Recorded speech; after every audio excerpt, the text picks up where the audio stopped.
కలియుగ దైవం శ్రీ వెంకటేశ్వర స్వామివారంటే నిత్యోత్సవ, వారోత్సవ, మాసోత్సవ, బ్రహ్మోత్సవ అంటూ అత్యంత పరమ పవిత్రంగా పూజలు నిర్వహిస్తుంటారు. తిరుమల శ్రీవారి ఆలయంలో ఏ చిన్న విషయమైనా సరే పెద్ద ఎత్తున వార్తల్లో నిలుస్తుంది. ఇక్కడ పవిత్రతే అతిపెద్ద ప్రాధాన్యతాంశం. వేకువజాము సుప్రభాత సేవ నుంచి రాత్రి ప్రవలింపు సేవ వరకు ప్రతిదీ ఆగమ శాస్త్రానుసారమే జరుగుతుంది. ఇక్కడ నియమనిష్టలతో కూడుకున్న క్రతువులే లోకానికి శ్రీరామ రక్షగా భావిస్తారు. అలాంటి శ్రీవారి ఆలయం సెట్ వేశారు. ఒక నాన్ వెజ్ హోటల్ కోసం ఏకంగా జయ విజయాలతో కూడిన గర్భగుడి సెట్ వేయడమా అన్నది అతిపెద్ద వివాదంగా మారింది. మీ సామర్థ్యానికి స్వామివారి ప్రతిష్టకు భంగం కల్పించడమా అన్న ప్రశ్న తలెత్తుతోంది.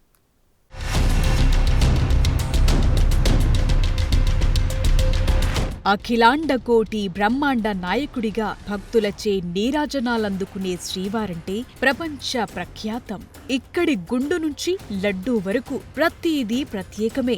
ఆపై స్వామివారికి నివేదించే ప్రసాదాల సంగతి సరే. ఆ జాబితా ఎంత పెద్దగా ఉంటుందో అంతటి పవిత్రంగానూ ఉంటుంది. పులిహోర, చక్కెర పొంగలి, దద్దోజనం, వడ అంటూ అన్నీ పూర్తి శాకాహారానికి చెందినవే అయ్యుంటాయి. అలాంటి స్వామివారి గర్భగుడి సెట్ ఒక హోటల్లో వేస్తే మరెంత పరమ పవిత్రంగా ఉండాలి. కానీ విశాఖ హైవేపై వెలసిన రాయుడు అనే ఈ హోటల్లో మిలిటరీ ఐటమ్సే ఎక్కువ కనిపిస్తాయి.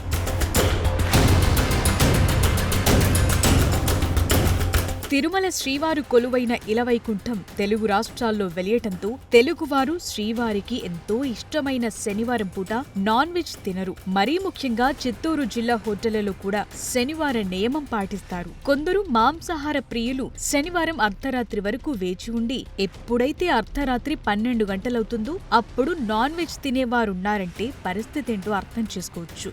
అలాంటి శ్రీవారు ఎక్కడుంటే ఆ పూట శనివారమే. ఆ రోజు ముక్క ముట్టకుండా నిష్టగా ఉండాల్సిందే అంటారు కొందరు భక్తులు. అలాంటి భక్తుల మనోభావాలతో ఆడుకోవటంలో భాగమా అంటూ ఇక్కడ గర్భగుడి సెట్ వేయటం మాత్రమే కాకుండా నాన్ వెజ్ వంటలు వండటంపై తీవ్ర ఆగ్రహవేశాలు వ్యక్తం చేస్తున్నారు భక్తజనులు.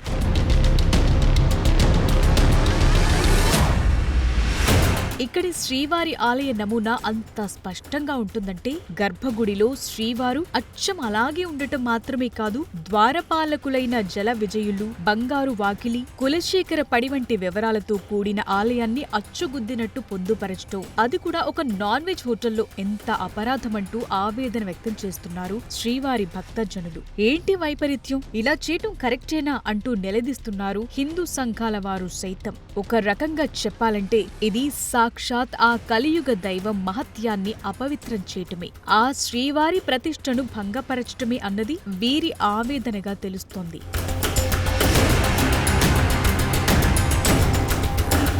టీటీడీ కూడా ఒక శ్రీవారి ఆలయ నమూనా తయారు చేసింది. అక్కడ నిజ గర్భాలయంలో జరిగే క్రతువులు కనులారా చూడలేని వారి కోసం ఇక్కడంటూ ఒక సెట్ వేశారు. అక్కడ గర్భాలయంలో ఏం జరుగుతాయో అలాంటి అభిషేకం తదితర పూజాధికాలు ఇక్కడ చేసి చూపిస్తారు. ఇందుకోసం ఈ నమూనా ఆలయాన్ని నిర్మించారు. అలాంటి ఆలయాన్ని భక్తిపూర్వకంగా వేయటం వేరు, తమ హోటల్ కి కస్టమర్లను ఆకట్టుకోవటం కోసం వేయటం వేరు. భక్తిలో ఈ కమర్షియల్ యాంగిల్ ఏంటన్న కోణంలో తీవ్రంగా విరుచుకుపడుతున్నారు కొందరు శ్రీవారి భక్తులు. జయ విజయులను ముందు పెట్టారు, వెనకాల 4 ద్వారాలు పెట్టారు. ఆ ద్వారాలని పెట్టి లోపల గర్భగుడిలో దేవుడిని పెట్టారు. అంటే ఒక దేవాలయాన్ని తీసుకొచ్చి అక్కడ పెట్టారు. మీరు పైగా అక్కడ దీపాలు వెలిగిస్తున్నారు, పూజలు చేస్తున్నారు. ఇవన్నీ చేస్తున్నప్పుడు పవిత్రత ఆపాదించకుండా అదే దేవుడి ముందు నాన్ వెజ్ తినటం అనేది ఎంతవరకు సమంజసం? ఎందుకు చెప్తున్నానంటే, మనం ఇంట్లో నాన్ వెజ్ తింటాం, కానీ తిరుమల కొండ ఎక్కేటప్పుడు మద్యం కానీ మాంసం కానీ నిషేధం. ఎందుకని? అది దేవాలయం. అక్కడ అదే దేవుడు ఉంటాడు, మన ఇంట్లోనే అదే దేవుడు ఉంటాడు. రెండింటికి తేడాను గమనించాలి. అక్కడైతే పర్లేదా, ఇక్కడైతే చెయ్యకూడదా అని మెట్ట వేదాంతం చెప్పకూడదు. మనం పెట్టుకున్న ఆచారాలని, పద్ధతుల్ని మనం పాటించాలి. కొందరు భక్తులు తమ తమ గృహ, వ్యాపార స్థలాల్లో ఇలాంటి నమూనా విగ్రహాలు పెట్టుకుంటారు. కాదనటం లేదు. ఎప్పుడైతే ఇలాంటి నమూనా విగ్రహం పెడతారో ఆ విగ్రహానికి కూడా తగిన నివేదనలు చేయాల్సి ఉంటుంది. అంతేకాదు ఆయా విగ్రహాలకంటూ చేయాల్సిన పూజలు సైతం సూచిస్తారు పండితులు. ఇవేమీ లేకుండా శుద్ధ శాకాహార నివేదనలు స్వీకరించే దేవుడి ముందు మాంసాహారం వండి మార్చటానికన్నా మించిన మహాపరాధం లేదంటారు పండితులు. మరి ఆలయాల సెట్ల మీరు వేసేస్తే అక్కడ నాన్ వెజ్, అక్కడ రకరకాల మందులు, చిందులు, హోటల్స్ అంటే రకరకాలు ఉంటాయి. మన దేవుళ్ళు మనమే కించపరుచుకుంటామా? మన దైవాన్ని మనమే రోడ్డుకి ఇడ్చేస్తామా? కాబట్టి ఇది చాలా బాధాకరం అండి. దీన్ని తీవ్రంగా మేము ఖండిస్తున్నాం. ఇలాంటి అంశాలు ఎక్కడ ఏ హోటల్లో రాకూడదు. అందరూ కూడా సహకరించాలి. హిందువుల తాలూకు మనోభావాల్ని గౌరవించాలి. హిందువుల తాలూకు ఆరాధ్య దైవం కలియుగ ప్రత్యక్ష దైవం వెంకటేశ్వర స్వామి ఆ జై విజయులతో ఆనంద నిలయంలో ద్వారబంధాలు దాటేటటువంటి సెట్ వేసి వెంకటేశ్వర స్వామి ప్రాశస్యాన్ని నాశనం చేయొద్దని. ఈ హోటలే పెద్ద శ్రీవారి ఆలయం అన్నట్టు గేటు బయట జయ విజయులతో పాటు ఆలయంలో శ్రీవారి ఆయుధమైన సుదర్శన చక్రంతో సహా ఇక్కడ పూసగుచ్చినట్టు తీర్చిదిద్దటం పట్ల చాలా పెద్ద ఎత్తున ఆగ్రహవేశాలు వ్యక్తమవుతున్నాయి. అంతేకాదు స్వామివారి మెడలో ఉండే అలంకరణలు సైతం అచ్చం శ్రీవారి మూల విరాట్టును తలపించడం కరెక్టు కాదని అంటారు భక్తులు. మీ వ్యాపారం కోసం శ్రీవారి ప్రపంచ ప్రఖ్యాతిని అడ్డుపెట్టుకోవటం సరికాదంటారు. మామూలుగా శ్రీవారంటేనే స్వర్ణాలంకార భూషితులు. ఎవరైనా సరే ఆ ఆకర్షణలో పడిపోవాల్సిందే. దాన్ని తమ మిలిటరీ హోటల్ ప్రచారం కోసం శ్రీవారి స్వర్ణ శోభను వాడాలని చూడటం ముమ్మాటికి నేరంగానే పరిగణిస్తున్నారు శ్రీవారి భక్తులు.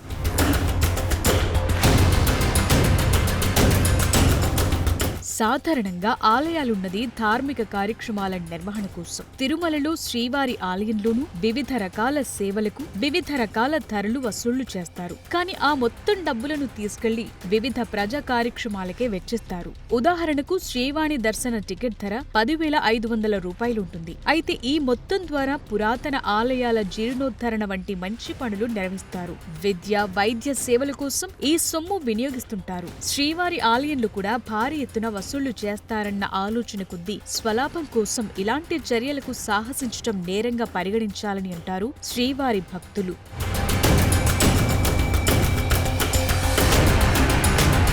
ఈ హోటల్ బాగోతాన్ని గుర్తించిన కొందరు టీటీడీ ఈవో, చైర్మన్లకు ఫిర్యాదు చేశారు. ఈ ఫోటోలు, వీడియోలతో సహా పూర్తి సమాచారం అందజేశారు. శ్రీవారంటే బేసిక్ గా అదొక బ్రాండ్. ఒకవేళ ఆయన రూపాన్ని, ఆ తరహా ఆలయాలను నిర్మించదలుచుకున్న వారు తగిన అనుమతులు తీసుకోవాల్సి ఉంటుంది. టీటీడీ కూడా కశ్మీర్ నుంచి కన్యాకుమారి వరకు తిరుమల పోలిన ఆలయాల నిర్మాణం చేపట్టింది. ఈ కండిషన్లో రాయుడు హోటల్ వంటి వారు స్వామివారి రూపాన్ని, ఆలయ నమూనాను తమ వ్యాపార లాభాల కోసం వాడుకోవటం సరికాదని, ఇలాంటి వారు మరికొందరు వెలుగులోకొచ్చేలోగా కఠిన చర్యలు తీసుకోవాలన్న డిమాండ్లు వినిపిస్తున్నాయి.